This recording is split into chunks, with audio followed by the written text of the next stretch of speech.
E deixa eu falar uma coisa para vocês aqui, irmãos. Não se ofenda não, tá? Eu estou falando, sei o que eu estou falando. Pregar essa mensagem, principalmente, e toda regra tem exceção, para os novos conversos, para essa nova juventude que está chegando à igreja, eles não gostam. Estão muito viciados em rede social. E as pregações em rede social não são estas. Porque estão muito viciados em pregadores que são animadores de plateia. Eu fico preocupado, sabe?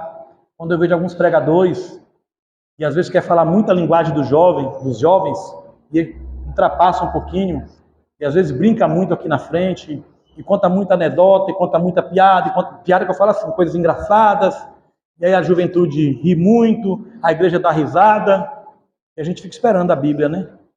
E não aparece. Eu oro a Deus que Deus levante homens e mulheres que volte a pregar essas mensagens nos últimos dias da história deste mundo. Para entrar na igreja adventista outrora, é aquele estudozinho lá, o está escrito, né? Eu falo estudozinho no diminutivo com carinho. Aí tinha aquele do Daniel Belvedere, Revelações do Apocalipse, quem lembra? Que era em preto e branco, uma folha de papel de ofício assim dobrada com aquelas imagens e tal. E a gente tinha o retroprojetor, o projetor, depois tinha os slides que eram projetados aqui. Então, quando alguém vinha para a igreja, ele já conhecia a profecia das 2.300 tardes e manhãs. Então, a nossa igreja, antes de eu entrar no 7º selo, ela estudava muito profecia há cerca de 15, 20 anos atrás. Estudava muita profecia, lia muitos livros, o livro Nossa Herança, que o desbravador tinha que ler aquele livro. E era assim, obrigatório fazer aqueles grupos de estudos na igreja. Irmãos, nós estamos vivendo uma época muito difícil. Eu lembro das vigílias que as igrejas faziam. Eu não sei o que está acontecendo, não estou dizendo que é o problema do Conceição. Eu não conheço a realidade. Talvez aqui seja a exceção da regra. Mas a coisa mais difícil hoje é ver anúncio de igreja. Acabaram as vigílias. O povo chegava aqui 9 horas da noite, fazia a vigília, começava 9h15, 9h20, 9h30 os irmãos chegando. Aí começava 10 horas a vigília, e aí vinham as mensagens. Era Daniel, era Apocalipse, era a história da igreja, era o Espírito de Profecia, era as doutrinas, podia falar de que mulher não pode usar isso, que hoje se falar da briga, da processo, está assim agora. E a igreja está mudando, e o povo não está percebendo. E aí não tem mais vigília na igreja. E quando eu falo, irmãos, eu estou afirmando, eu repito, toda regra tem exceção. Mas eu participava de tantas vigílias, era piolho de vigília. Era de 10 até as 6 da manhã. Aí chegava um horário que mandava baixar mais o som, para não perturbar os vizinhos. Cadê as vigílias? Santa Ceia parece que agora é de caju em caju em algumas igrejas. E eu sei do que eu estou falando. Cadê as Santas Ceias que tinha na igreja? Eu lembro que Califórnia era um chororô danado dos anciãos, né? Eu até brincava depois. Ali era Régio Pacheco, Dimas Barbosa, Márcio Kleber, saudoso irmão Wilson aqui, participei de alguns eventos aqui na igreja com o irmão Wilson. Tinha Santa Ceia direto na igreja. E aí na hora da Santa Ceia era aquela solenidade, os anciãos tudo de terno e gravata. Estou mentindo, irmãos? Posso continuar? E aí tinha aquela Santa Ceia na igreja, era um chororô, os hinos eram do inário, aquela solenidade. Você sentia a presença do Espírito Santo. Eu fui barrado aqui nessa igreja. 1999, eu acho que foi a época do pastor Heraldo. Vim pregar aqui, um sol terrível, um calor terrível. Eu deixei o blazer em casa, Davi. Cheguei aqui, um ancião me procurou, não sei se foi Berg, não lembro na época. E disse, aqui só prega de terno na igreja. Eu falei, mas irmão, está muito quente, eu tenho... Não. Aí pegaram lá, acho que o defunto era maior que eu. Lembra que ficava um bocado de terno ali no fundo? Tiraram, graças a Deus. Todo quadriculado. E no dia eu vim, eu já contei essa história aqui da última vez, no dia eu vim com um amigo meu, ele ficava de lá rindo. Eles me deram um terno, eu era bem magrinho, alguns lembram aqui. E aí me deram um terno grande e ficava assim toda hora puxando. A gente achava até um pouco legalista, né? Saímos do legalismo para o liberalismo.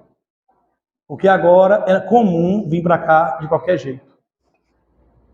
E aí me inventaram umas modas, irmãos, que eu vou evitar falar aqui para não causar constrangimento em alguns. Mas me inventaram umas modas na igreja agora, e eu falo direto com alguns amigos, né? Eu disse para Dória, eu sou de uma outra geração. Eu só tenho 45 anos, faço agora dia 24. Mas eu sou de uma outra geração. Eu sou de um tempo que havia respeito nas coisas de Deus.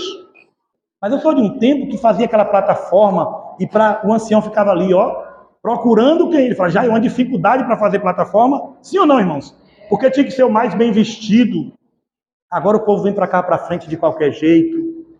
E aí me inventaram agora, porque fala muito das mulheres, que a mulher pinta cabelo, que a mulher usa pintura. Agora os homens inventaram umas calças apertadas para vir aqui para frente, irmãos. Umas calcinhas apertadas mesmo, coladinha no corpo.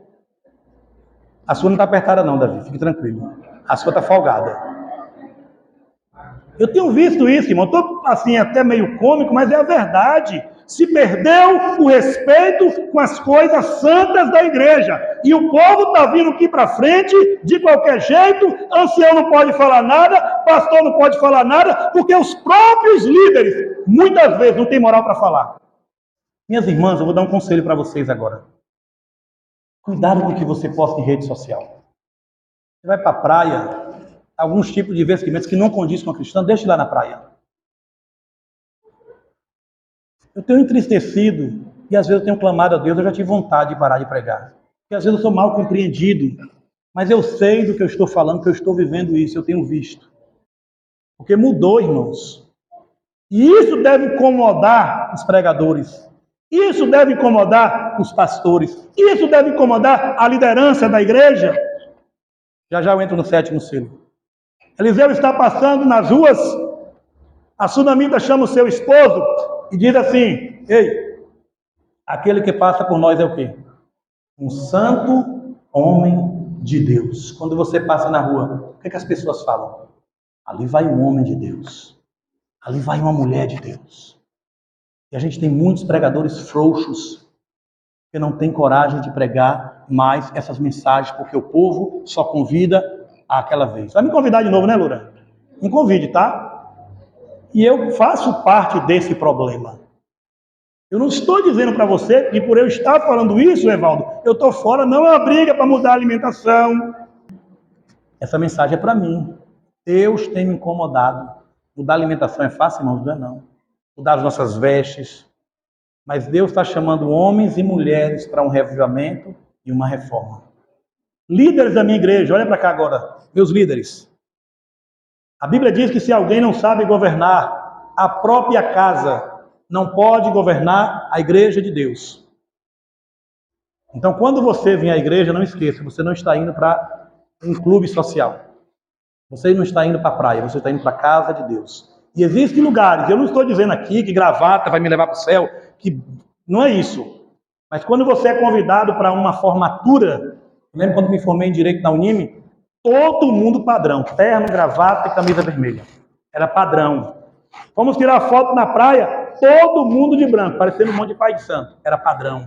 Você abre o site do Senado, da Câmara, todos os deputados federais, estaduais, senadores, como é que eles se apresentam lá, irmãos? Todos de quê? Você já viu alguma vez na história desse país algum senador sem o terno? É padrão. Não é que a roupa salva, mas o ambiente é propício para isso.